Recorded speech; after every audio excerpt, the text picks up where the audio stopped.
Quella cuciniamo insieme ad Andrea, mescata agrigentina. Curiosi? E allora? Amonin in cucina.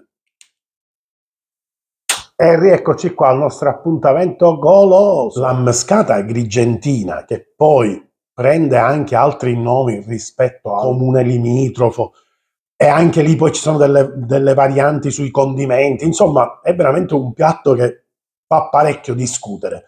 Ma su una cosa sono tutti quanti d'accordo, sulla sua bontà. Si tratta poi di una pasta lievitata, quindi solitamente lo si faceva tanti anni fa, quando insomma le tavole scarseggiavano di materie prime, e lo si preparava magari quando rimaneva un po' di impasto di pane. Si usava, specialmente nei primi del Novecento, panificare in casa. C'erano quei grandissimi forni a legna, erano periodi veramente di magra, ma allo stesso tempo comunque molto romantici. Si usava, dicevo, panificare in casa, specialmente nelle campagne, no? Quando rimaneva un po' di impasto, con ciò che offriva la terra si facevano queste mescate, che poi alcuni le chiamano umbriolate, altri chiamano girella, poco importa perché la sostanza è questa. E si infornavano insieme al pane e uscivano fuori queste meravigliose pagnotte cariche di ingredienti genuini e buoni, con un sapore straordinario. E oggi ve le presenterò ovviamente la mia versione, se no capiti cielo, ognuno ha la sua verità. Io mi iniziaio fottendo, come si dice in Toscana, ci vuole. È la mia personale versione. Se vi piace buono, se non mi piace, dito e lavatevi in mezzo ai piedi. Allora, io cercherò di riprodurre, dicevo, quello che è la nascita di questo piatto, quindi con materie povere che offriva il territorio.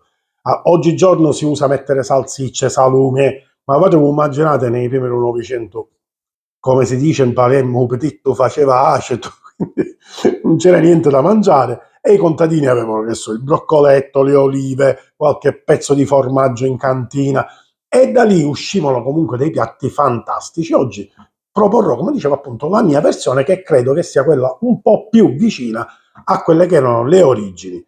È un piatto straordinario, facilissimo da fare, bisogna avere un po' di tempo per aspettare la lievitazione dell'impasto, ma partiamo subito col condimento, perché io farò un condimento cotto, ho bisogno di tempo per farlo raffreddare, quantomeno arrivare a temperatura ambiente. Quindi parto subito con il condimento, avendo dei cavolfiori, che noi chiamiamo broccoli, già lessati, e poi me li andrò a definire in padella con altri ingredienti molto ma molto interessanti.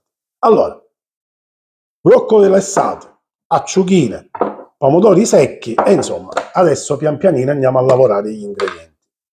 Olive nere, leviamo il nocciolo,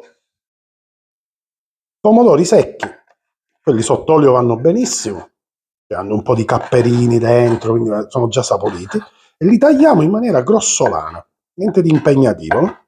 E li mettiamo accanto alle olivette. Prendiamo una cipolla e la andiamo a tagliare piccola piccola. Prepariamo tutto per un soffritto.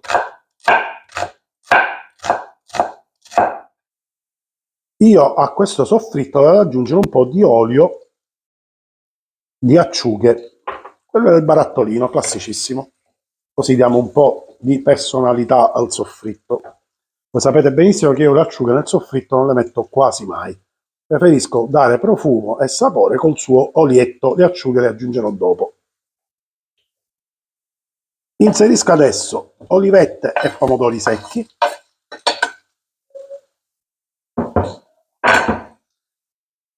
Faccio andare per qualche minuto. Vado ad inserire il cavolfiore, un broccolo, sono italianizzato. Faccio andare per bene. Lo rompo un po' con il cucchiaio, aggiungo un po' d'acqua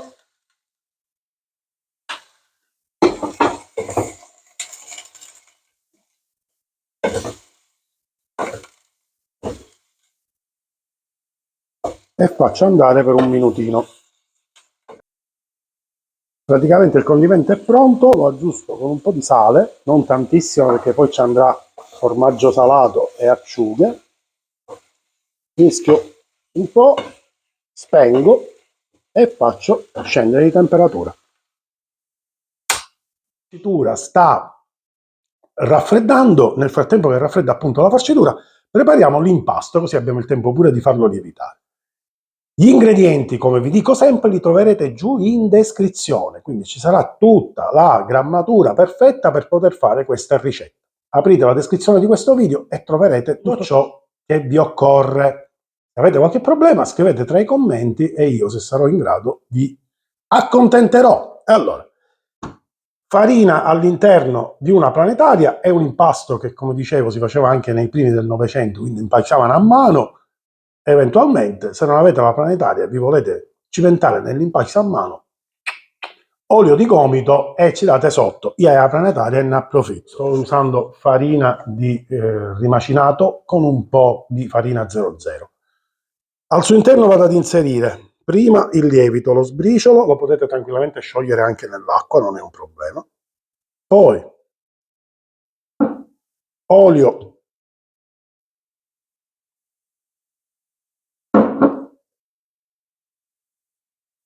caciocavallo grattugiato, chiudo e comincio ad impastare. Velocità 1. E vado ad inserire l'acqua piano piano. Inserisco adesso il sale. L'impasto è pronto, lo trasferiamo sul piano da lavoro e gli andiamo a dare qualche piccola piega. Finiamo un po' di impastare a mano, dopodiché un paio di pieghe, niente di impegnativo, gli facciamo una bella pierlatura. Lo ritrasferiamo in un contenitore. Io sto usando, giusto per non sporcare cose in più, il cestello dove ho fatto l'impasto. Lo copro e facciamo lievitare fino al raddoppio. Benissimo, sta andando tutto a gonfie vele, non voglio parlare troppo presto, quindi ricapitoliamo. La farcitura si sta raffreddando e dovremmo quasi esserci. L'impasto adesso sta lievitando, io penso una mezz'oretta, 3/4 d'ora dovrebbe già essere lievitato, che oggi fa parecchio caldo, quindi lieviterà prima, lo sapete benissimo. Mi vado a finire un po' quello che può essere la preparazione dei vari condimenti. Sto usando del caciocavallo, lo andrò a cubettare piccolino, in maniera poi da poterlo inserire nella farcia. Quindi prendete un pezzo di caciocavallo, se volete qualcosa di un po' più filante prendete quello fresco, se volete qualcosa che invece abbia un po' più di personalità e che ovviamente non sia filante, prendete caciocavallo stagionato. E lo andiamo a mettere da parte. L'impasto è lievitato e adesso lo trasferiamo sulla spianatoia. Diamo una piccola aggiustata e lo andiamo a stendere.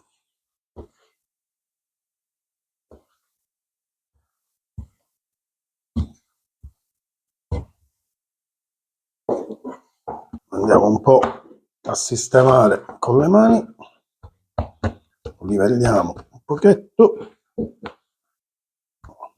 Steso l'impasto, andiamo a mettere un po' d'olio.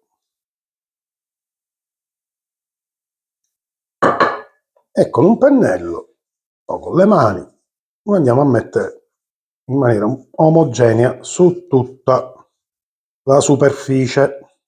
Prendiamo le acciughe e andiamo a spezzettare un po' di acciughe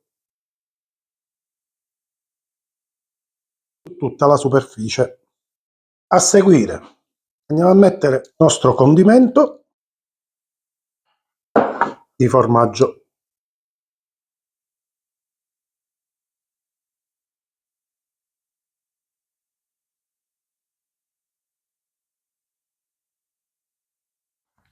E adesso partiamo da un'estremità e cominciamo ad arrotolare su se stesso.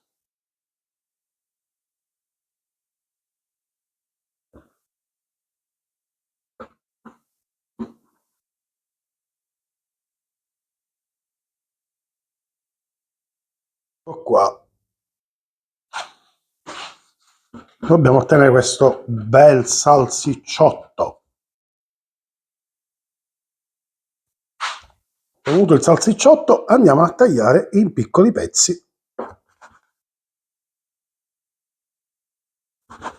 e li andiamo ad adagiare su una teglia foderata da carta forno.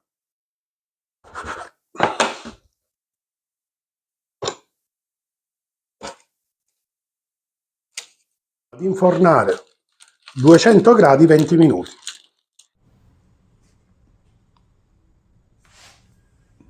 Calde calde.